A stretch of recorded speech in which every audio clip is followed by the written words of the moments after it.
بسم اللہ الرحمن الرحیم اللہم صلی علی محمد وعلی آل محمد وبارک وسلم۔ محترم ناظرین، کیسے ہیں آپ؟ میں ہوں زبیر حفیظ اور آپ میرا آفیشیل یوٹیوب چینل دیکھ رہے ہیں۔ تمام نئے آنے والے دوستوں سے گزارش ہے کہ ہمارا یہ چینل سبسکرائب کر لیں تاکہ ہماری تمام نئی آنے والی ویڈیوز آپ تک پہنچ سکیں۔ گزشتہ کلپ میں ہم نے عید الحب یا ویلنٹائن ڈے کے پس منظر پر بات کی تھی۔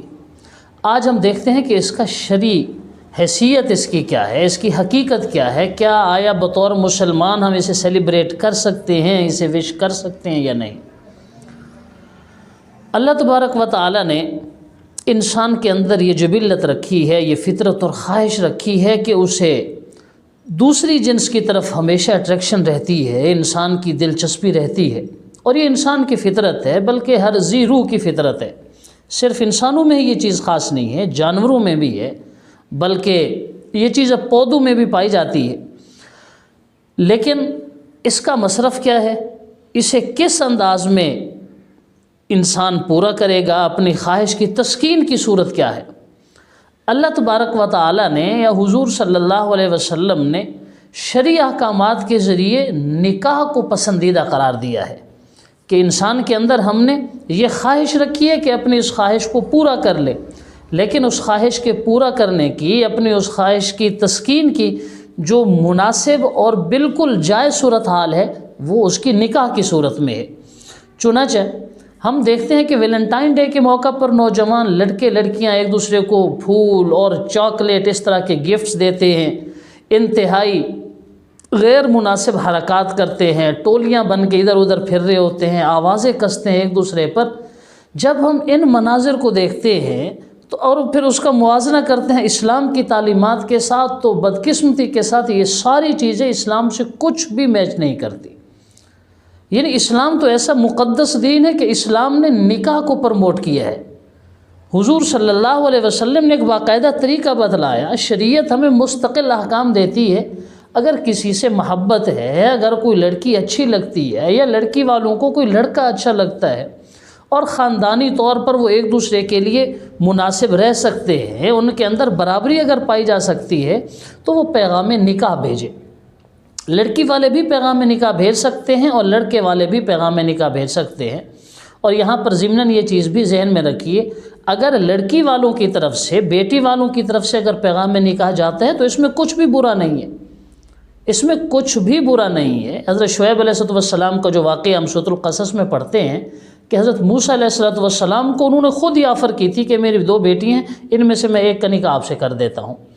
تو بیٹی والوں کی طرف سے بھی اگر شادی کی خواہش کا اظہار کیا جاتا ہے تو اس کو معیوب نہیں سمجھنا چاہیے، اس میں کوئی قباحت نہیں ہے۔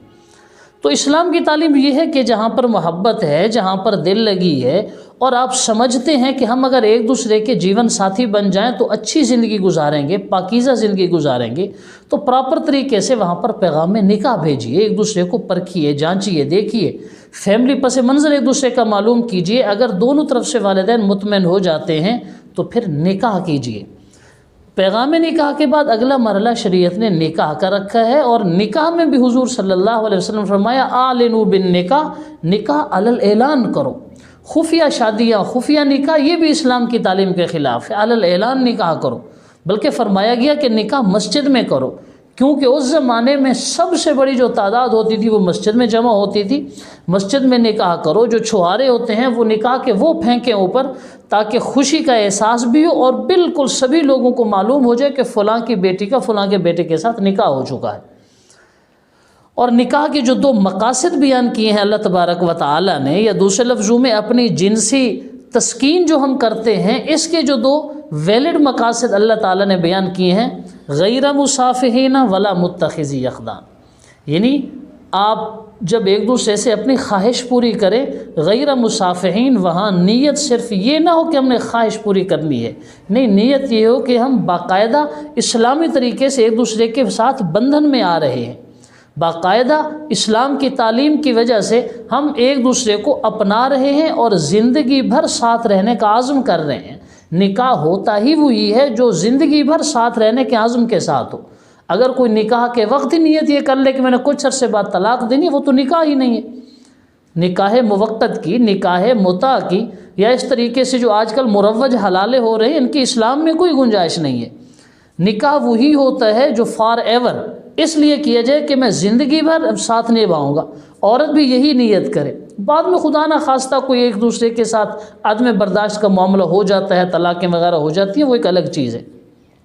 تو فرمایا اعلنوا بالنکاح، علی الاعلان نکاح کرو، غیر مصافحین، فقط اپنی خواہش پوری کرنے کی نیت نہ ہو، ولا متخذی اخدان، اور نکاح کا دوسرا مقصد یہ ہے کہ یہ چوری چھپے کی یاریاں دوستیاں بھی نہ ہوں۔ اب یہاں پر یہ غور کریں ہم بطور مسلمان کہ اللہ تبارک و تعالی نے جب ہماری خواہش کی تسکین کا علاج بتلایا، جب ہماری ضرورت پوری کرنے کا حکم اور اس کا راستہ بتلایا، تو یہ بھی فرمایا کہ نکاح کرو اولاد کی نیت سے، نکاح کرو تم اپنی پاک دامنی کی نیت سے، نکاح کرو تاکہ ہم پاکیزہ رہیں۔ یہ نیت نہ ہو کہ ہماری خواہش پوری ہوتی رہے، خواہش تو جانور بھی پوری کرتے ہیں، خواہش تو ویسے پوری ہو جائے گی، لیکن نکاح سے یہ ذہن میں ہو کہ ہم اللہ رسول کی تعلیمات پر عمل کر رہے ہیں۔ اور یہ چوری چھپے کی یاری دوستی یہ بھی ممنوع ہے۔ جب یہ چیز ممنوع ہے تو یہاں دیکھیے کہ ویلنٹائن ڈے کے نام پر اگر ہم بے حیائی کرتے ہیں تو یہ کتنی بڑی بدقسمتی ہوگی۔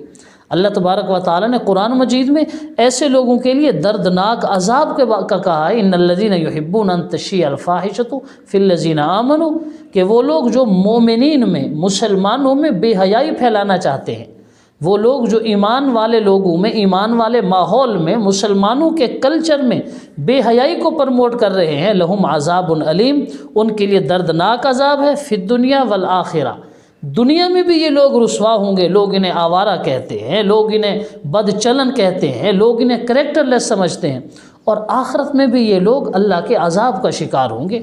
حضور صلی اللہ علیہ وسلم فرمائے الحیاء من الایمان، حیا تو ایمان کا حصہ ہے، یعنی جو صاحب حیا ہے وہ اللہ رسول کی نظر میں وہ صاحب ایمان ہے۔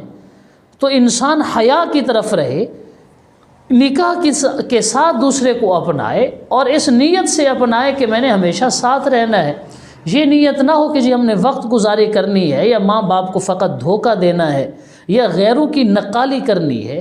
اس بات پر بڑی سختی کے ساتھ منع کیا گیا ہے کہ غیروں کی نقالی کرنے سے تمہارا حشر انہی لوگوں کے ساتھ ہوگا۔ الحمدللہ ہم مسلمان ہیں اور ہمیں اپنے مسلمان ہونے پہ فخر ہے، ہمیں اپنے کلچر پہ، اپنی ثقافت اور تہذیب پہ فخر ہے۔ ہم یہ چاہتے ہیں کہ ہم خود پاک دامن رہیں، ہم خود پاکیزہ رہیں، ہماری اولاد پاکیزہ رہے گی۔ پاکیزہ معاشرے کا حصہ بنیں گے تو آنے والی نسلیں بھی پاکیزہ معاشرے کی بنیادیں مضبوط کریں گی۔ خدا نہ خواستہ ہم نے دوسرے لوگوں کو فقط ٹائم پاس کے لیے رکھ لیا تو آنے والے دور میں، آنے والی نسلوں میں کوئی ضمانت نہیں دی جا سکتی کہ ہماری نسلوں کا کیا بنے گا۔ اللہ تعالیٰ مسلم معاشرے کی حفاظت فرمائے۔ السلام علیکم۔